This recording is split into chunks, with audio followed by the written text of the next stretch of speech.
tempo para quem está recomeçando e buscando um novo sentido para a vida passa diferente.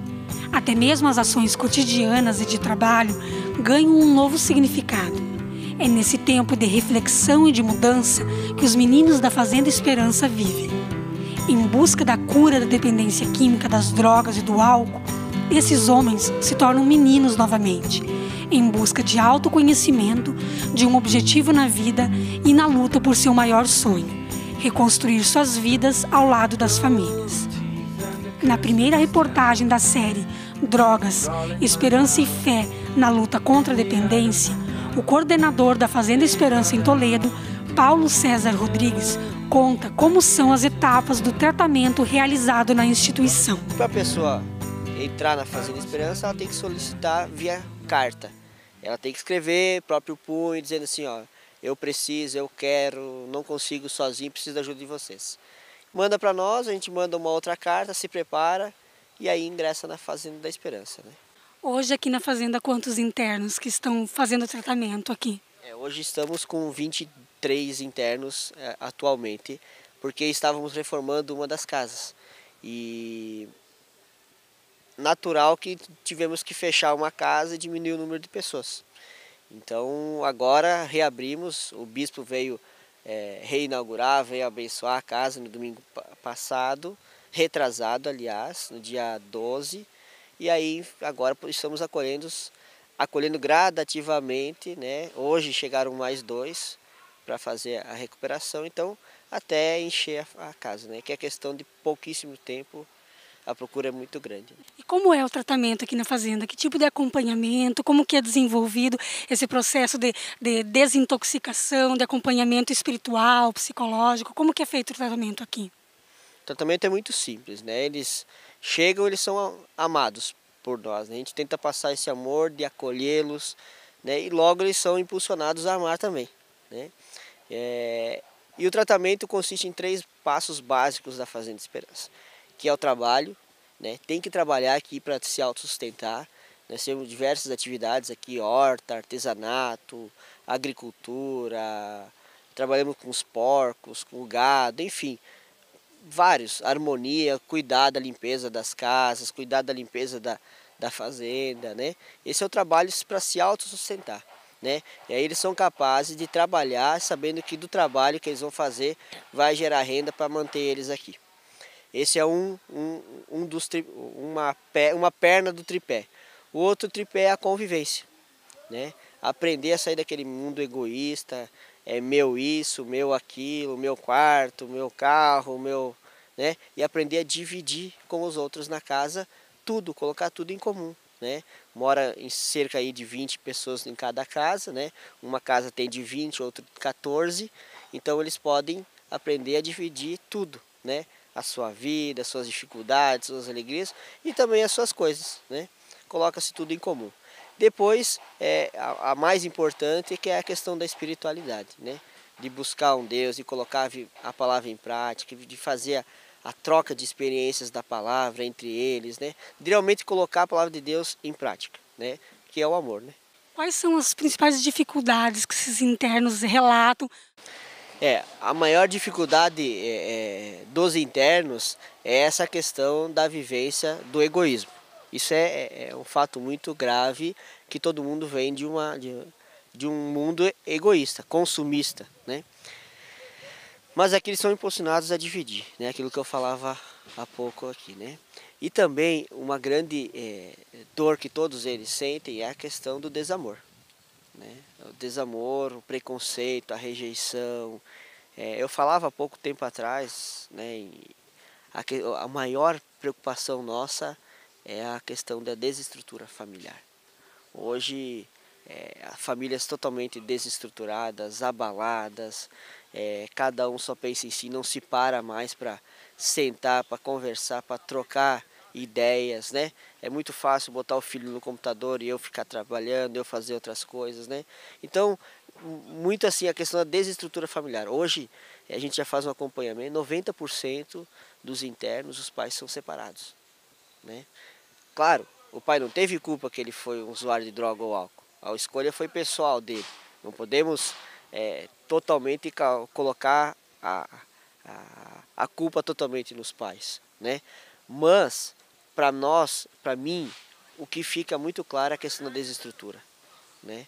Não tem uma referência de pai dentro da família, não tem, às vezes, referência de mãe dentro da família, não tem uma referência de amor entre pai e mãe, de recomeço, de perdão, né? E esse é o grande mal da sociedade.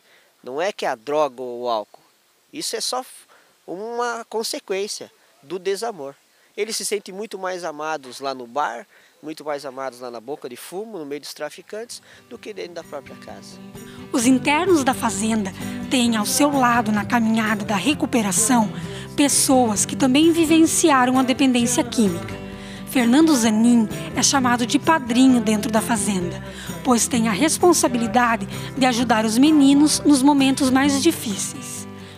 Depois de ir ao fundo do poço, Fernando relata sua história e sua missão a partir de agora. Minha história eu acho que não é nem um pouco diferente das muitas que a gente tem aqui, né? Eu comecei com 14 anos, eu saí de casa, fui morar, eu era de Passo Fundo, né? Fui morar em Porto Alegre, na rua, né? Sempre fiz parte do movimento punk, então a gente morava em comunidades, né? E ali começou todo envolvimento com drogas, né? Com álcool, todos os dias, maconha, cocaína, e aí foi indo, né? Aí depois de um bom tempo eu fui morar em Florianópolis, depois morei em Curitiba, depois morei um tempo em São Paulo. Aí num verão eu acabei casando, né? E tive uma filha, onde eu estacionei um pouco. Parei um pouco, comecei a trabalhar com tatuagem e tudo. Aí só consumia maconha e bebia, né? Quando minha filha nasceu. Aí me separei e comecei a me envolver com crack, né? E todo o resto, né, por consequência. Fui para a fazenda, em Casca, no Rio Grande do Sul, fiquei lá 3 meses e acabei por alguns problemas e tudo, saindo. Fiquei na rua 6 meses, né, aí recaí e acabei voltando para a fazenda, né, onde fiquei todo um ano, né. Aí foi realmente o problema com o crack. Completei meu ano, existiam algumas pessoas, alguns ex que estavam trabalhando e me convidaram para trabalhar junto. Eu fui morar numa casa logo que eu saí com 5 ex, que são os que acabam todo o processo, né? E voltei em fevereiro de 2010 para um encontro que teve em Guaratinguetá, que foi o mega congresso do GEV, Grupo Esperança Viva. E de lá eu acabei, né, já tive o convite antes de permanecer na fazenda, né, já sentia também de ficar, só que quando fiquei esse período fora, que foi um período de 1 mês e meio, 2 meses, resolvi desistir de ficar na fazenda, né, resolvi trabalhar em função da minha filha e tudo, né. E aí, indo para o mega congresso, acabou renovando a chama que tinha no coração de realmente ajudar, de me doar mais um tempo. E tô aqui até hoje, né? Qual é o trabalho do padrinho? Como que o padrinho ele se relaciona com os internos no sentido de estar orientando e ajudando nesse processo de recuperação? Então, o padrinho, ele é um voluntário, né? Que tá aqui para dar apoio para os meninos nas crises de abstinência, nos trabalhos, enfim, ajudar no que for preciso os meninos. Tem uma frase que eu acho bem legal, que eu já li, eu não me lembro muito bem aonde, mas é assim: Deus não escolhe os capacitados, mas capacita os escolhidos, né? Como a Iraci, que é uma das fundadoras da Fazenda Feminina, ela falava assim: quando começou a Fazenda Feminina, ninguém tinha um preparo para trabalhar com os meninos, né? Ou com as meninas. E a vivência da palavra foi mostrando que era possível, por mais que não soubesse direito como fazer no princípio, foi começando a se transformar junto com os meninos, né? E o trabalho que a gente tem aqui é assim: a gente recebe os meninos, existe uma casa, que é a casa de triagem, que cada casa tem o seu padrinho, né? Então, assim, existem 2 coordenadores em cada casa e o padrinho seria a base, né? Tanto para os coordenadores que também são recuperandos, né? Quanto para os meninos que estão chegando. Então, assim, os primeiros meses sempre tem toda a dificuldade, crise de abstinência no primeiro mês, principalmente, né? Porque vem de uma realidade assim, usava tudo ontem e hoje ingressou na fazenda, cortou o cigarro, cortou toda a droga que usava, cortou o relacionamento afetivo às vezes com mulher ou com família ou com filhos, né? Então a gente tenta manter esse apoio, tenta dar esse apoio, né? Para que possam vir como a gente fala aqui, a dar passos, né? Começar a andar entendendo que existe uma vida nova e que é essa busca que devem fazer aqui dentro, né? Os medos, as batalhas, as lutas são, se a gente for ver, individuais, cada um tem as suas, mas que a gente pode até juntar num todo, né? Porque todos os meninos com a sua história de vida, né? Embora seja diferente, aqui dentro encontram quase as mesmas lutas, né? Para se manter. Primeira luta é contra o vício, a droga que ainda está no sistema, né? E que, consequentemente, cria crises, né? De abstinência. A droga, mesmo o crack, não cria tanta crise física, né? O crack por si só debilita muito, mas ele não é como uma heroína, como algo assim. Então as crises são muito mais emocionais, né? E dentro desse primeiro mês, principalmente, bate a crise da dependência e junta com o quê? Com carência afetiva, né? Porque mora junto com, às vezes, 15 ou 20 meninos, né? Não tem aquele convívio com uma figura materna, uma figura feminina, né?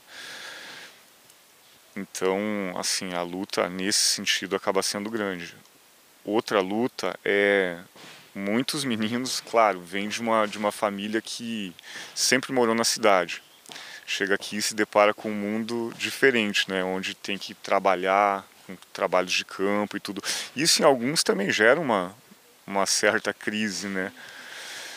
Mas é isso que acaba fazendo depois, né, eles entenderem que é o valor pelo trabalho, né, que acaba transformando cada um. Então, trabalho voluntário dentro da fazenda é uma coisa, sabe, que em palavras é quase impossível de te dizer assim, olha, é um sentimento mesmo que é, para mim, não tem como explicar, né? A história de Fernando, 32 anos, não é diferente de tantas outras histórias de jovens que se envolvem com drogas e álcool. Na reportagem de amanhã, Dirceu José dos Reis e Evaldo do Carmo dão depoimento de como conheceram as drogas e do estrago que a experiência causou em suas vidas.